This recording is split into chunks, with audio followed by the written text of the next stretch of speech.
Assalamualaikum, salam sejahtera. Saya Nazri Kahar. Malam ini terus kita akan membincangkan dapatan terkini yang dilakukan oleh UNICEF dan juga UNFPA berkaitan dengan keluarga di pinggiran untuk pusingan kedua.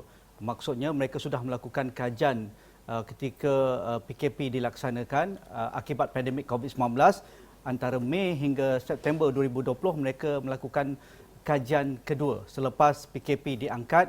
Kegiatan ekonomi dibenarkan, anak-anak dibenarkan ke sekolah. Jadi apakah keadaan kelompok B40 di kawasan bandar ini? Adakah mereka masih terkesan?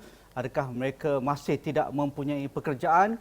Bagaimana keadaan pendidikan anak-anak mereka di rumah? Adakah mereka ada rasa minat untuk ke sekolah ataupun mereka tidak ada minat langsung? Bagaimana keadaan ahli keluarga mereka yang OKU, yang terlantar akibat penyakit kronik dan sebagainya? Begitu juga kanak-kanak. Adakah mereka mendapat diet yang sepatutnya selepas PKP diangkat dan kegiatan ekonomi dibenarkan semula? Jadi itu yang akan kita bincangkan bersama Dr. Muhammad Khalid. Dr. Muhammad, dengan dapatan ini, keluarga di pinggiran untuk pusingan kedua, saya rasa antara takeaways yang saya sempat baca adalah ada sedikit peningkatan, tetapi mungkin dari kajian itu perlu ada sedikit penjelasan, terutamanya dalam status ketua isi rumah. Status ketua isi rumah yang diberi perhatian dalam kajian ini, terutamanya majoritinya, kebanyakannya adalah wanita. Dan kalau kita lebih fokuskan lagi dalam kajian ini, kebanyakannya ibu tunggal. Adakah selepas perintah kawalan pergerakan itu diangkat antara Mei hingga September 2020 ini, mereka masih bergelut untuk menyediakan makanan di atas meja, Dr. Muhammad? Okey, terima kasih Haji. Kajian ni macam Haji cakap, kajian ni kajian yang kedua. Pertama kita buat, kita tengok 500 keluarga di flat kos rendah di Kuala Lumpur, di bawah DBKL. Pertama kita buat pada masa PKP. Nak tengok bagaimana mereka menghadapi situasi PKP ini dari segi pendapatan mereka, pekerjaan mereka dan juga bantuan kerajaan. Sekarang PKP dah habis, kita buat bulan September, kita nak tengok bagaimana keadaan mereka selepas PKP. Pasal kita dengar ekonomi makin berkembang, pekerjaan dah bagus. Adakah ini juga berlaku pada golongan ini? Macam tadi Haji cakap, pendapatan ada peningkatan. Tetapi peningkatan ini hanyalah sedikit, tidak sekata dan tidak menentu. Saya bagi dua contoh. Pertama, pendapatan. Kita tengok pendapatan isi rumah. Pendapatan isi rumah secara purata naik daripada di antara bulan masa MCO PKP dan pada bulan 10. Naik lebih kurang RM400. Tetapi jika kita bandingkan dengan hujung tahun lepas sebelum krisis COVID ini bermula, pendapatan mereka masih kurang 10%. Dan paling teruk, pendapatan berkurangan kepada golongan OKU. Pendapatan mereka masih berkurangan 24% sebelum ini. Itu satu. Jadi walaupun ada peningkatan sedikit, tapi ia masih belum mencapai berubah berbanding tahun lepas. Itu nombor satu. Walaupun pendapatan naik, bukan semua pendapatan naik. Kalau daripada semua isi rumah, 45% pendapatan tak naik. Berkurangan, malah berkurangan. Kalau ibu tunggal, 66% daripada jumlah ibu tunggal, 66% mengalami pengurangan pendapatan. Kalau ibu tunggal. Kalau daripada OKU, 1/2 mengalami penurunan peningkatan sejak MCO PKP tamat. Walaupun secara purata dia naik, tapi bukan semua. Sebab itu saya cakap tidak sekata. Itu nombor satu. Sebab apa tak sekata? Ramai yang diberhentikan kerja, kena potong gaji, sukar memulakan perniagaan. Ramai di flat kos rendah, terutamanya ibu tunggal dan orang OKU ni mereka bekerja sendiri. Macam Mak Cikia lah. Kalau ibu tunggal kerja Mak Cikia. Ekonomi tidak rasmi lah. Tidak rasmi dan bagi mereka ini tertekan. Itu nombor satu. Jadi walaupun pendapatan naik, bukan semua. Ramai yang masih bergelut. Nombor satu. Nombor dua, kita tengok pekerjaan. Masa PKP, 1 daripada 3 ibu tunggal tidak bekerja, 1 daripada 4 ketua isi rumah tidak bekerja. Sekarang dah naik elok sikit dah. Daripada 1/3 ibu tunggal tak bekerja, lah ni 1/10 tak bekerja. Tetapi kalau kita tengok isu dia pula, tengok anak-anak mereka. Yang bukan kadang anak-anak yang dewasa. Yang lepas daripada 18 tahun yang kita tolak yang mana sekolah ahli semua. Keluarga. Ahli keluarga. 35% tidak bekerja. secara perbandingan Haji, kadar pengangguran di Malaysia adalah 5%. 5% tidak bekerja. Di kalangan flat cost rendah, di kalangan anak-anak dewasa, ni boleh kata unemployment among the young, 35 daripada 100 tidak bekerja. Lebih tinggi. Kalau kita campur semua, mak, bapak, mana semua yang umur 18 hingga 60, berapa ramai tak kerja. Ingat, unemployment rate kadar pengangguran Malaysia 5%. Di kalangan flat cost rendah adalah 20%. 4 kali ganda lebih tinggi. Tak ada kerja tu satu. Kalau tak ada kerja, ada skim perlindungan insurans tu okey. Ya. Kalau macam kita hilang kerja, kita contribute kepada SOCSO, kita dapat 6 bulan dapat duit sikit. Self-employment, sektor tidak formal, bekerja sendiri, makcik tak ada benda ni. Tak ada benda ni satu. Dan nombor 2, simpanan pun tak ada. Jumlah mereka yang tidak mempunyai simpanan naik daripada tahun lepas hingga tahun ini. Sekarang ni lebih kurang 70% ibu tunggal, 70% ketua isi rumah tidak ada simpanan. Kalau orang OKU, 90% tak ada simpanan. Daripada 30% yang ada simpanan ibu tunggal, ramai tak ada, 30% ada. 30% simpanan mereka pada bulan September sebelum PKP kedua ni, hanyalah RM342. Kalau OKU hanyalah RM74. Jadi walaupun kita kata ekonomi naik, pekerjaan naik, tapi ia tidak sekata. Mereka masih bergelut dan malah makin tertekan. Okey, kalau kita nak merujuk daripada fakta itu, Dr. Muhammad, dari sudut pendapatan, kalau itu dikatakan ada peningkatan sedikit dari sumber pekerjaan yang mereka ada di dalam isi rumah dan juga ketua isi rumah, ada peningkatan, terutamanya di kalangan wanita dan juga ibu tunggal. Tetapi lebih ramai yang tidak dapat bekerja. Tetapi dari sudut pendapatan yang lain, apakah sumber-sumber mereka?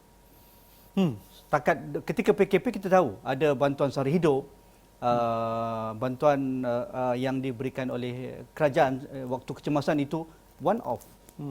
Dan mereka ini bukan sektor formal, mereka tidak ada caruman, mereka tidak ada perlindungan. Jadi mereka bergantung harap 100% pada bantuan sama ada JKM ataupun asnaf ataupun pendapatan bantuan sara hidup daripada kerajaan. Adakah itu saja? Lebih kurang lah. Because bantuan yang mana yang betul-betul susah, JKM bagi bantuan. Itu patut kita puji. Tapi sekarang ini ramai jatuh miskin yang tidak dalam database JKM. Untuk golongan makcik kiah yang paling tertekan, golongan jenis makcik kiah, bantuan sekali bantuan prihatin. 1,600 dalam tempoh 5 bulan dah habis. Kerajaan memberi bantuan geran prihatin untuk peniaga. Bila kita tengok daripada kesemua peniaga yang di kawasan kos rendah ni, berapa ramai yang mohon skim ni? Daripada 100, katakan contohnya, daripada 100 orang yang bekerja sendiri, yang meniaga, yang memohon hanyalah 2. Apa masalah dia? Masalah dia banyak yang, bila kita tanya, banyak yang tidak tahu. Satu isu. Ini agak membimbangkan kerana mereka ni di Kuala Lumpur. Kalau orang Kuala Lumpur pun tak tahu macam mana orang kat Sabah, orang kat Kubang Pasu, Cerotok Kun lagi tak tahu.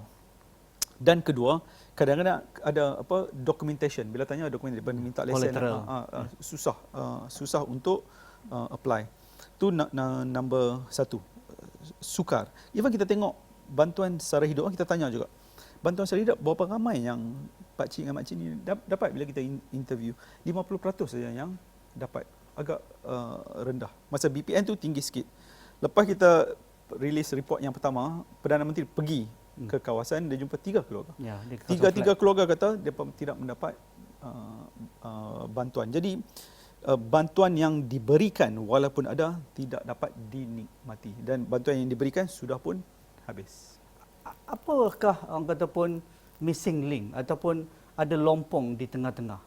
Kita saban hari kementerian mengumumkan dana penjana lah, terutamanya dari Menteri Kewangan, mereka yang memohon sekian-sekian angka, mereka mendapat bantuan daripada pihak kerajaan assistant ataupun bantuan tunai terus, itu penambahan. Tetapi kalau kita fokus pada angka dan juga kelompok yang terkesan di kawasan B40, kawasan flat kos rendah ini, apa yang tidak kena daripada pengumuman yang begitu hebat, yang begitu besar, ramai yang mendapat manfaat. Tetapi apabila berada di lapangan, ini hasilnya apa? Tidak kena, Dok.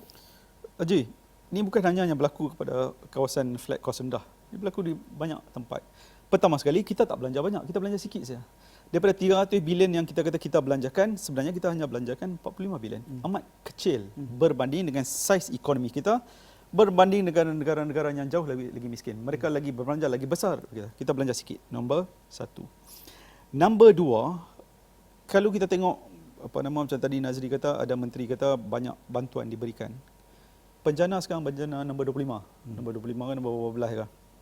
Kita kalkulate bulan lepas, daripada 100 micro SME yang dapat BSN dan tekun, yang bantuan untuk micro SME tekun dan BSN, tak sampai 10% yang mendapat. Tak ramai yang dapat. Yang paling tertekan, so pertama isu dia kita tak belanja banyak, kita belanja sikit saja. Kita boleh berbelanja. Kita tak boleh kedekut untuk menolong rakyat. Even untuk bantuan untuk orang susah, katakan untuk Makcik Kiah lah senang. Kita bagi 1,600 maksimum. Kita bagi. Sekali ya. Negara lain boleh bagi tiap-tiap bulan. Kita tak boleh kata ini, kita suka kadang-kadang kita pembuat dasar kata, oh tak boleh bagi bantuan cash handout. Ini bukan cash handout.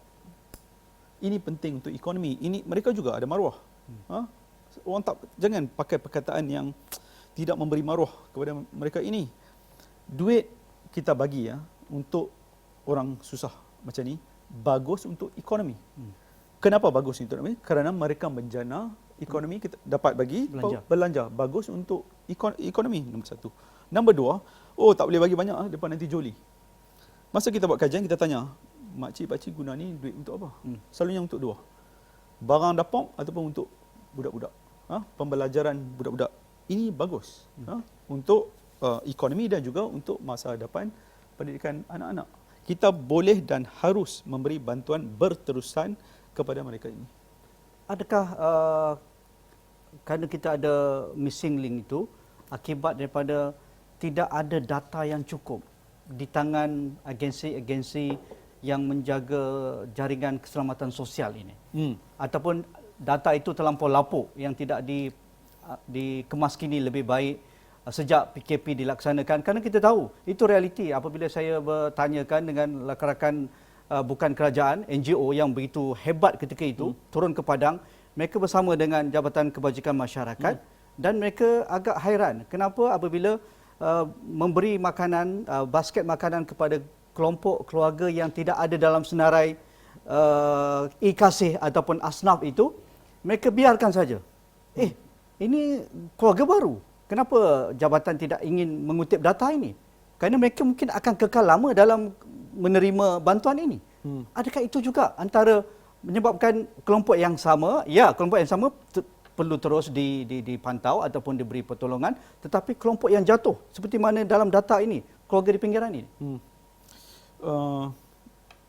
Begini, bagi mereka yang melakukan kajian dasar atau pegawai-pegawai JKM, saya rasa mereka, saya tabik kepada pegawai-pegawai ini. Mereka, bila data yang ada pada mereka amat hebat sekali. Masalahnya adalah pemberian. Kita tak allocate enough, secukupnya untuk memberi. Kenapa kita tak bagi? Kerana pemikiran kita yang buat dasar adalah masih lapuk. Oh tak boleh, pasal duit tak ada. Kerajaan tak ada duit. Kerajaan boleh pinjam. Kerajaan pinjam daripada siapa? Lebih kurang 97% pinjaman kerajaan adalah pinjaman dalaman. Jadi kita tak pinjam daripada orang luar. Kita pinjam daripada sini, dalaman. Dalaman kita pinjam daripada siapa? Banyak kita pinjam daripada EPF. Bila kita issue bond, EPF beli. Insurance companies beli, Kuak beli. Siapa simpan duit dalam EPF? Kita juga. Bila kerajaan pinjam, kita bayar interest pinjam kepada kita. Jadi tak ada pemikiran yang tak boleh nak belanja, hutang kena ada certain level, defisit kena certain level. Pemikiran lapuk ini harus dibuang. Kerana kini adalah waktu krisis, ramai yang sudah jatuh miskin, tidak mampu memberi makanan kepada keluarga mereka. Contohnya kita tengok bila kemiskinan naik kita tanya isi rumah ni, 4 daripada 10 tidak mampu memberi makanan yang mencukupi kepada keluarga. 4 daripada 10 di KL. di Kuala Lumpur. Tak usah tolak Sabah, Sempurna, Sarawak. ya. Kita tengok minggu lepas Ya. video. Pakcik tu kayuh nak pergi hambat polis pasal tak cukup makanan. Ini juga berlaku di sini. Kita mampu dan boleh memberi lebih peruntukan untuk membantu mereka. Ini baik juga, bukan hanya baik benda yang patut baik yang kita buat, ini baik juga untuk pertumbuhan ekonomi.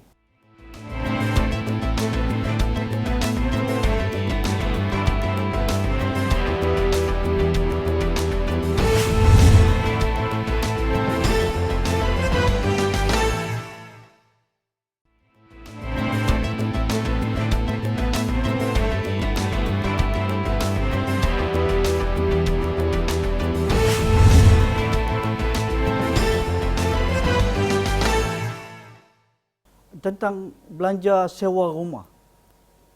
Tidak ada ke instrumen lain untuk membantu mereka? Ini satu pembelanjaan yang besar ni. Ya. Selain daripada bil-bil elektrik, air ataupun mereka ada bayaran taska ke bayaran tadika untuk Ya. anak-anak mereka, kafar dan sebagainya. Betul.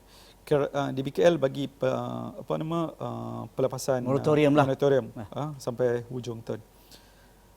Tetapi bila kami buat kajian, ramai kata kena bayar sewa. Kata macam mana boleh kena sewa? Kena sewa. Apa yang tak kena? Pi sewa atas orang. Oh. So katakan Haji Nazri dapat tu bagi Bukan terus kepada DBKL. bukan dia pakai orang. Jadi dia bagi dia punya hak tu dia bagi kat orang lain ataupun orang yang tidak sepatutnya dapat. Jadi menceritanya begitu. Ramai yang kata kena bayar. kena bayar. Saya duduk atas orang. Tapi keluarga ni mereka Adjust lah. depa adjust. Kita kadang kita kata kadang orang susah ni pasal sikap malas. Banyak kita ini semua banyak tidak betul. Contoh, satu depa miskin anak ramai. Purata keluarga anak di flat kosan hanya 2. Tapi isi rumah ramai pasal 3 keturunan. Duduk sekali. Tapi anak tak ramai, nombor 1. Nombor 2, mereka ini bukan hanya tunggu hidup meminta-minta. Ya, Mereka menerima. berusaha. Ada satu tu, kita tulis, kita quote dalam report ni. Ibu makcik ni baru dapat stroke. Suami dia terlantar. Apa dia buat? Dia kata, saya bekerja. Ibu tu yang kena stroke tu. Ibu kata, tapi saya masih bekerja daripada rumah. Tak ada pilihan. Tak ada pilihan untuk membantu keluarga nak jaga suami dia, nombor 1. Ada juga kita quote yang dia di sini. Dia kata, dia kerja 12 jam tiap hari. Husband dia mau kerja, tapi pendapatan kecil. Nak kata mereka malas tak betul. Kajian kita buat 2017, kita tengok jumlah mereka bekerja, jumlah berapa jam mereka bekerja adalah lebih tinggi daripada purata nasional. So nak kata mereka malas, tak betul. Tidak bertanggungjawab, tak betul. Adakah duit yang mereka dapat? Joli. Pi joli. Pi kalau isap okok ke, pi joli ke, mana ke. Kita tanya, apakah penggunaan duit ini? Hampir 100% untuk belanja isi rumah ataupun untuk anak-anak. Jadi begitu berdisiplin dan bertanggungjawab. Mungkin kita pembuat dasar yang tidak bertanggungjawab, bukan mereka. Dari dapatan hal berkaitan pendidikan anak-anak, selepas PKP dilaksanakan, kebanyakan sekolah, kementerian membenarkan sekolah dibuka. Tapi dalam hal ini, 7 hingga 9% daripada 100% itu tidak ke sekolah. Dan 1 daripada 5 pelajar tidak minat dah ke sekolah. Jadi ini satu dilema besar. Apatah lagi mereka dalam kelompok keluarga B40. Mereka lah yang akan menjuarai keluarga satu hari nanti. Tapi kalau mereka tidak ke sekolah, tidak ada minat nak ke sekolah, dan dalam hal berkaitan dengan akses internet, akses gadget itu hampir 80% berkongsi telefon pintar yang ada pada ibu mereka ataupun ayah mereka untuk buat kerja rumah. Malang, Dok. Memang begitu malang sekali, dan ini juga akan menjadi masalah sosial pada masa akan depan. Kan kita tahu budak-budak, kajian dulu 2017 kita tengok budak-budak ni hampir 100% kita tanya belajar kat mana, mengaji kat mana. Dekat depan, dekat ruang tamu, Ya. depan TV. Tidak ada tempat yang sesuai untuk belajar. Walaupun sebegitu result mereka, bila kita tanya result mereka, kita compare dengan result nasional, result mereka, peperiksaan mereka lebih baik daripada national average. Walaupun tak ada tempat belajar, keluarga susah. Ini bagus. Walaupun susah, mereka masih mampu mendapat keputusan yang baik.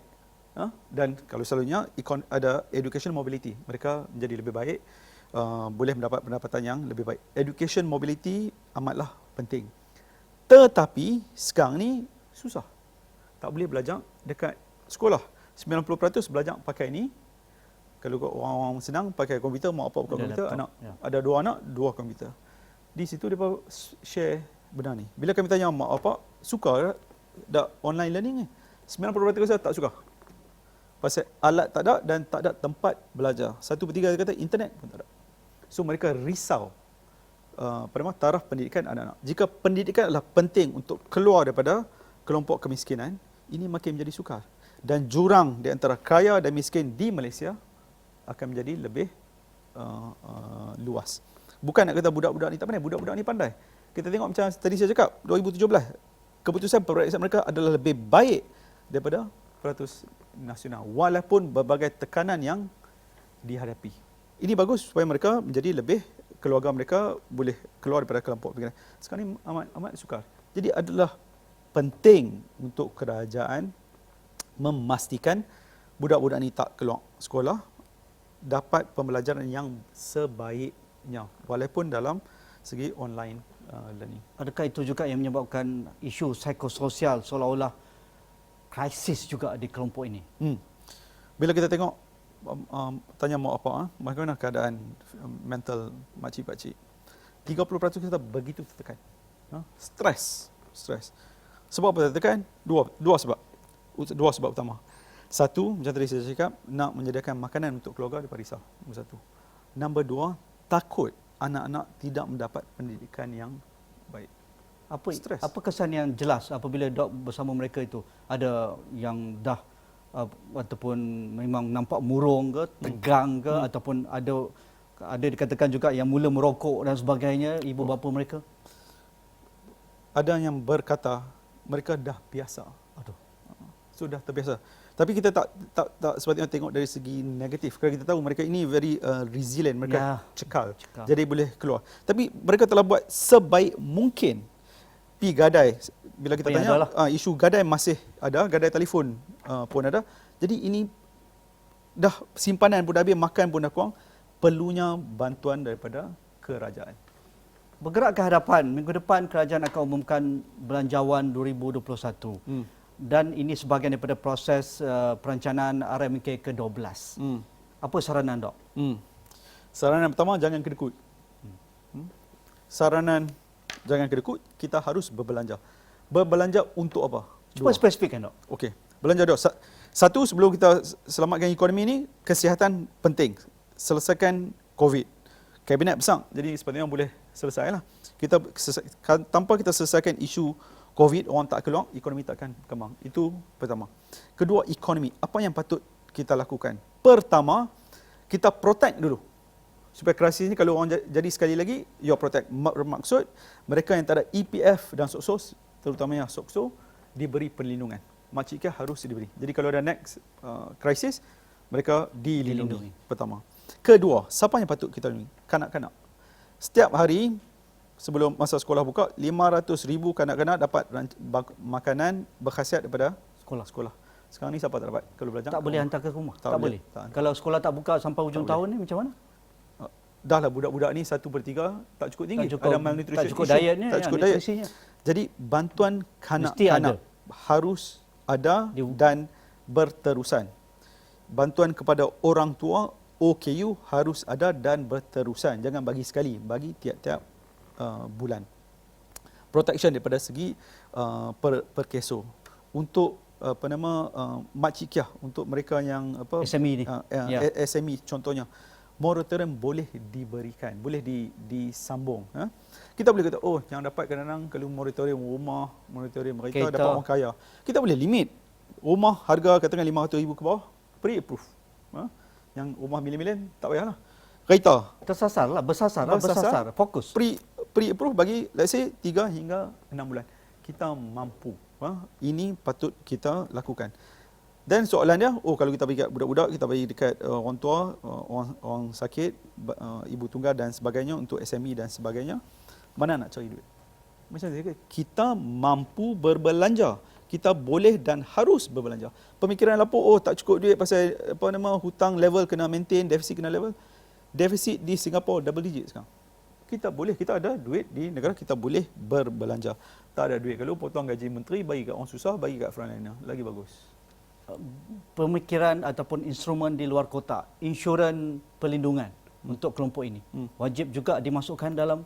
Sekarang ni Haji Nazri ada Employment Insurance Scheme perlindungan pekerja, saya pun ada. Mak Cik tak ada. Bila kita buat optional kepada mereka, untuk kita is compulsory, ya, wajib. Untuk mereka tidak. Patut diwajibkan untuk mereka. Contribution kita kerajaan boleh subsidize sikit. Bila kita tanya daripada 100 Mak Cik berapa ramai yang ada dengan perkeso? 3. Ramai tidak. Daripada 500. Tidak dilindungi. Kalau ada krisis sekali lagi, apa akan jadi? Dok, kita tahu PKP sudah diangkat, tetapi kita kembali dalam PKP bersyarat hampir sebulan ini. Adakah ini juga akan merencatkan daripada angka-angka yang dikongsikan tadi itu? Betul. Kajian ni kita buat pada bulan September. Sekarang ni PKP bersyarat kedua. Kita akan buat kajian bulan Disember. Ya, bagi pemikiran saya, keadaan akan menjadi lebih teruk lagi jika mereka tidak dibantu sekarang secara berterusan. Tak boleh bagi one off. Orang kena ada comfort. Bulan depan okey, lagi 3 bulan biar okey lah. So boleh adjust. Kat mana nak adjust, nak cari kerja, kita boleh adjust. Bagi sekali suka stres, betul, ramai stres. Okey, Dr. Muhammad Khalid kena datang lagi. Banyak perkara ceraian ataupun cerakin daripada dapatan keluarga di pinggiran ini belum sempat saya angkat secara detailnya. Malam ini secara umum perkara-perkara dasar yang ditanyakan dan juga dapatan yang diberikan perhatian, tetapi anda boleh dapatkan keluarga di pinggiran melalui UNICEF dan juga UNFPA. Terima kasih Dr. Muhammad Khalid, DM Analytics bersama kami pada malam ini. Itu saja. Semoga pemikir-pemikir, pemain politik di luar sana yang sibuk membincangkan ataupun melakarkan bajet 2021, supaya mereka dengar, ambil perkara yang didapatkan oleh UNICEF dan juga UNPA ini. Itu saja. Sekian. Assalamualaikum. Dan selepas ini bersama Najib Arif dalam Agenda Awani.